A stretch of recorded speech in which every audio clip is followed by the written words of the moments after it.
Hello and welcome to another episode of Virtual Legality. I'm your host, Richard Hoeg, managing member of the Hoeg Law business law firm of Northville, Michigan. And from the studio that brought you Black Widow versus Disney and Black Widow's $100 million mistake comes Scarlett Johansson and Disney settle explosive Black Widow lawsuit. But before we can start reading up on the substance of what was reported yesterday, we kind of have to go back and explain to folks that maybe didn't watch those earlier videos what was happening here. Because I think it's very easy, as I was guilty of when I first saw that Scarlett Johansson was suing Disney, to assume that the big bad evil corporation is just breaching its agreement willy-nilly.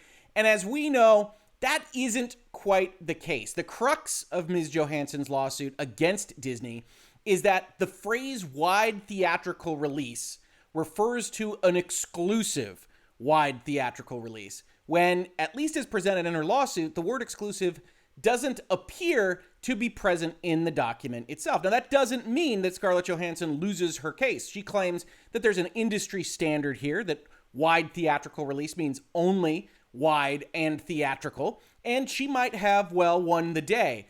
But Disney didn't help itself at all as part of this when they came back firing, as soon as the lawsuit was mentioned, with the following: "There is no merit whatsoever to this filing." Good so far, Disney. "The lawsuit is especially sad and distressing in its callous disregard for the horrific and prolonged global effects of the COVID-19 pandemic." Oh, Disney. Did you respond to a lawsuit by actually claiming that the other side, whom is claiming that you breached a contract with them, isn't taking into account the proper effects of the pandemic? That's never going to win the day. Disney has fully complied with Ms. Johansson's contract, and furthermore, the release of Black Widow on Disney Plus with Premier Access has significantly enhanced her ability to earn additional compensation on top of the $20 million she has received to date.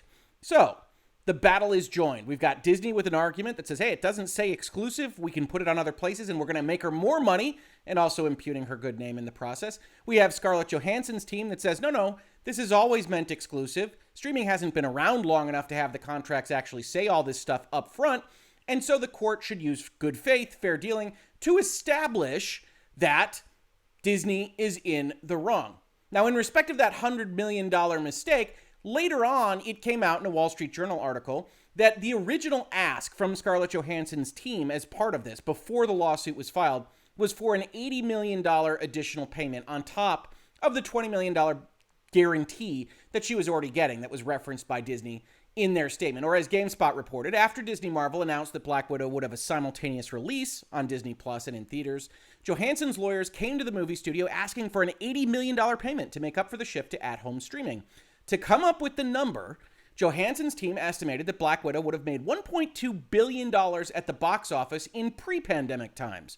Johansson would also be paid $20 million as a starting salary for a total of $100 million for Black Widow. And in that earlier video, which you can absolutely check out, this is a trilogy of sorts, we did a little Black Widow math, right? We said, okay, if they think by virtue of her contract she's owed $80 million out of a $1.2 billion worldwide gross, that means they think she was owed about 6 2/3% of that gross, and we can continue doing math. We can go and we can look at comparable releases here in the pandemic, find out that, if it had made $370 million, which is an important number for this discussion, we'll take a look at that in just a second, she would have been owed $24.68 million on that same kind of metric. And if we do include the Disney Plus money in that account, which it would appear that Disney is doing, at least they reference the Disney Plus money as accruing to Scarlett Johansson's benefit in the statement that they make even after being sued, she would have been owed another $31 million. And this is actually using their math when they asked for $80 million. And I called it a $100 million mistake because when you go very, very far over the number that you really want, you can occasionally trip the other side into just not returning your calls and otherwise treating you as a belligerent adjutant. And I do think that's what happened here a little bit. Now, that $470 million number is just assuming that Disney Plus made something like $100 million. The first announcement from Disney was $60 million during that opening weekend, but we are assuming for this purpose that Disney had intended to pay for the Disney Plus number, which at least we can assume based on the statement they made as part of the lawsuit. Now, with all that as background, you would get to a place where you'd have total compensation of about $44 to $51 million, a $24 million payment to a $31 million payment. You want to keep those numbers in mind because we do have at least one party claiming they know what this settlement actually resulted in from Disney to Scarlett Johansson. But first, let's take a look at how The Hollywood Reporter puts it. Scarlett Johansson and Disney have settled a breach of contract lawsuit over the star's Black Widow Payday, The Hollywood Reporter has learned. Terms of the deal were not disclosed. More on that in a second. I am happy to have resolved our differences with Disney, stated Johansson. I'm incredibly proud of the work we've done together over the years and have greatly enjoyed my creative relationship with the team. I look forward to continuing our collaboration in years to come. Or as Disney put it, I'm very pleased that we've been able to come to a mutual agreement with Scarlett Johansson regarding Black Widow. We appreciate her contributions to the Marvel Cinematic Universe and look forward to working together on a number of upcoming projects, including Disney's Tower of Terror. And I don't really have any doubt that they're looking to make money with each other, and both sides probably think that that can happen with the help of the other side. And so these statements aren't exactly lies, but they do point a flashlight or a spotlight at the issue that we have in lawsuits of all kinds. As we say in Virtual Legality, mostly these business dealings are business dealings. They're fighting over dollars at the table, under it, or otherwise. And so all of that anger, all of those statements that were made as part of the lawsuit go away in a second when settlement happens. Everybody's thrilled with each other. Everybody's a friend to one another. And that's the end of the story, as far as Scarlett Johansson and Disney want it to be. But, hey, I read deadlines, so you don't have to. Disney and Scarlett Johansson resolve bitter Black Widow profits lawsuit. Big dollars win for Oscar nominee. Interesting, right? We just found out that we don't know the terms of this, but Deadline, a bit of a tabloid kind of source for these Hollywood materials, claims that they know more than the other parties. Take this with a giant grain of salt, but we are going to be talking about it as if it's accurate because I think it's interesting to talk about the nature of a settlement. One of the things we've said in Virtual Legality from the start is that almost all of these civil disputes wind up in settlement. Why is that? Well, because one or both parties doesn't like to litigate things in the court of public opinion, doesn't want to go through discovery, doesn't want to go through the time and effort of a trial or paying lawyers. Lawyers, as much as I love them, hey, I am one, are a deadweight cost to these kinds of things. If you could know before you started that a 2-year process in which you'd pay lawyers $150,000 was just going to result in you owing somebody, I don't know, let's pull a number out of the air, $40 million, then you would just say, okay, I'll pay the $40 million without the years of litigation and without paying the lawyers. If everybody had perfect information, everything would settle because the litigation process is time-consuming and costly. So in this case, that's no exception. And we're going to talk about how the environment since the lawsuit was filed has basically made it more clear what both sides should be expecting in terms of a dollar amount. But here's what Deadline reported. As is almost always the case in cases like this, neither side gave any indication of how much money was involved in the settlement. However, when all is said and done, the deal will run to more than $40 million. Sources tell me. Accordingly, the funds will not be paid by Disney in a single lump sum if you pick up the creative accounting I'm putting down. And I apologize for the voice there. I can't read Deadline in anything other but Leslie Knope of Parks and Rec does headlines voice. In any event, as you can tell from the single sentence devoted to this on Deadline, we don't know if they are pulling these facts out of nothing. They don't even give any reference to the sources tell me side of things. But if she got $40 million extra dollars, based on the math that we previously did, as we talked about in the introduction to this video, you can see she'd be doing a little bit better than we would have projected just on the numbers that we were using. She has $20 million in base comp. She'd get $40 million. That would put her number at $60 million. Certainly not the $100 million that she apparently asked for, but better even than the high end of $100 million from Disney+. Now, there's a couple of things that go into that. One, we have no idea how much money Disney Plus actually made, and that's part of the tension and friction here for all actors and actresses when they're looking at this kind of issue, right? There is transparency, at least some, to a box office return. So you can base contracts on, okay, I can get X percentage of the gross revenue because places on the internet and elsewhere are going to report on that global gross revenue. Nobody knows what Disney Plus made except Disney. That's proprietary data. And actually getting that shared with Disney is going to be difficult.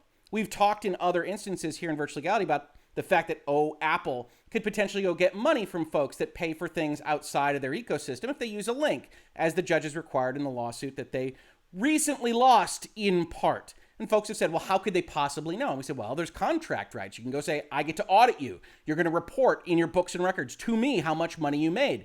You can have that happen with the Disney Pluses of the world, but it's always going to be a little bit questionable. And Hollywood is known for nothing if not questionable accounting methods. That's how most of these lawsuits wind up happening. Still, even if you assume Disney Plus made more than $100 million, $60 million is a pretty significant amount of money for Scarlett Johansson's work here, and even better than we would have estimated she could have done based on the contract terms itself. So what happened here? Well, a couple of things. One, as we pointed out, nothing good happened from Disney's initial response here. To some extent, Disney was losing the public relations battle, right? When you go out and you say, well, she already has $20 million, and oh, by the way, can you believe she's suing us during the middle of this pandemic?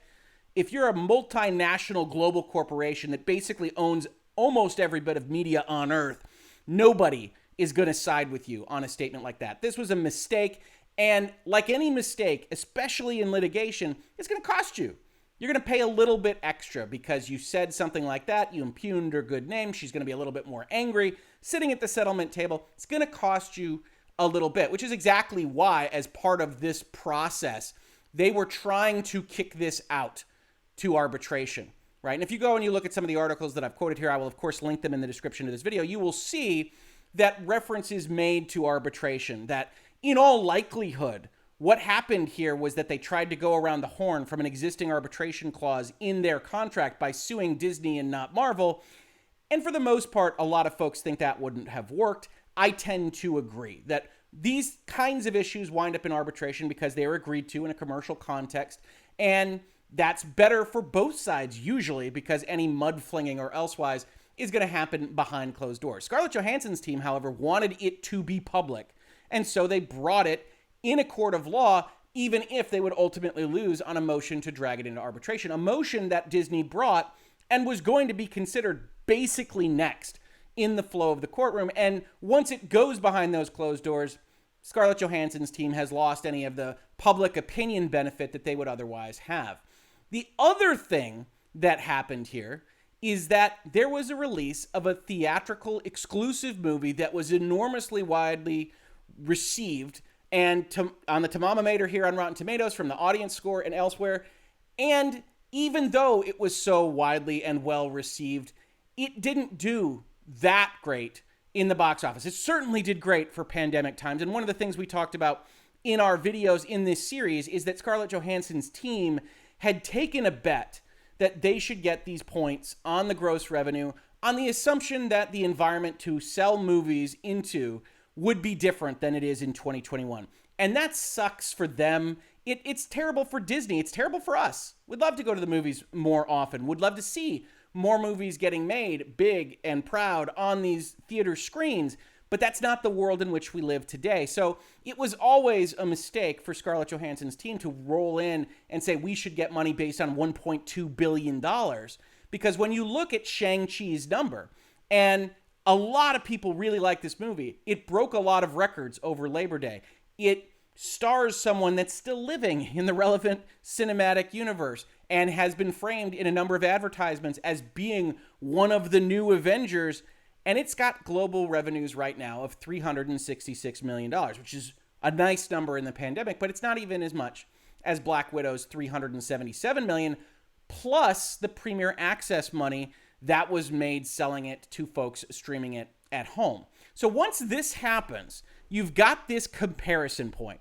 Shang-Chi, not available on Disney+, not available on Premier Access, only available in theaters, widely released, beloved, right? 92%, 98%. Haven't seen this movie myself, but everybody else seems to like it. And it comes in at that $370 million number, which basically marks success in 2021.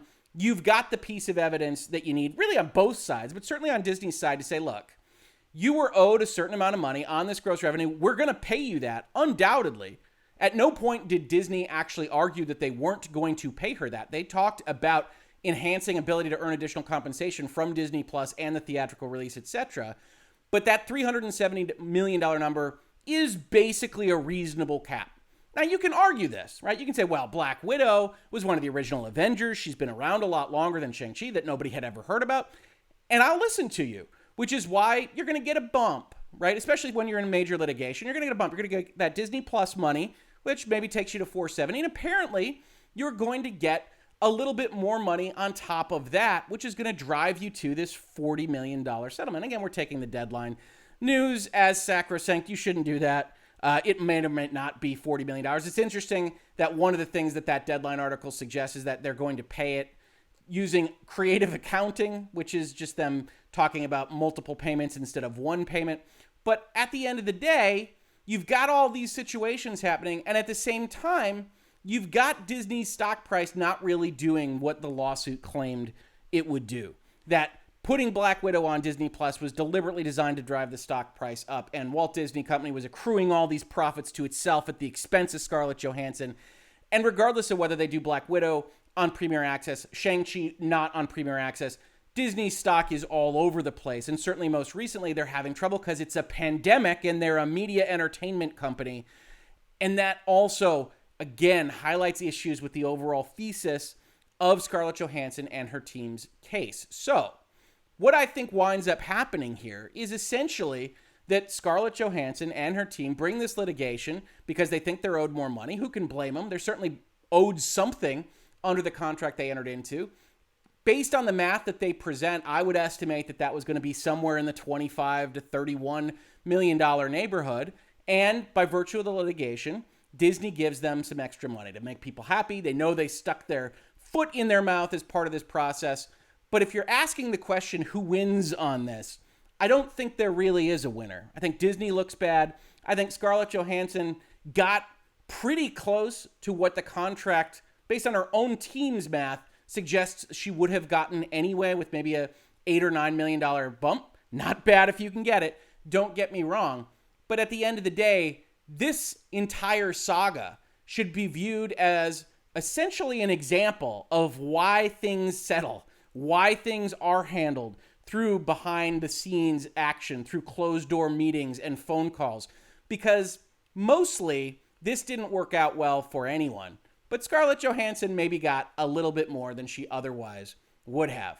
This has been a short update on the Scarlett Johansson versus Disney saga. This appears to be the end of that saga, unlike some other playlists we're doing here on the channel, which I highly recommend you check out. But if you are interested in discussions of the business and law of pop culture, movies, MCU stuff, video games, software, technology, and more, please consider supporting the channel. We've got a Patreon. We've got other ways to support the channel below, or just subscribing, telling your friends, upvotes, downvotes, and comments. Every single little bit helps, and I thank you very much for doing it. If you caught this on YouTube, thank you so much for watching. And if you listen to it as a podcast, thank you so much for listening. And I will catch you on the very next episode of Virtual Legality. Virtual Legality is a YouTube video series with audio podcast versions presented as commentary and for education and entertainment purposes only. It does not constitute legal advice and does not create an attorney-client relationship. If you have legal questions about the topics discussed, please consult your own legal counsel.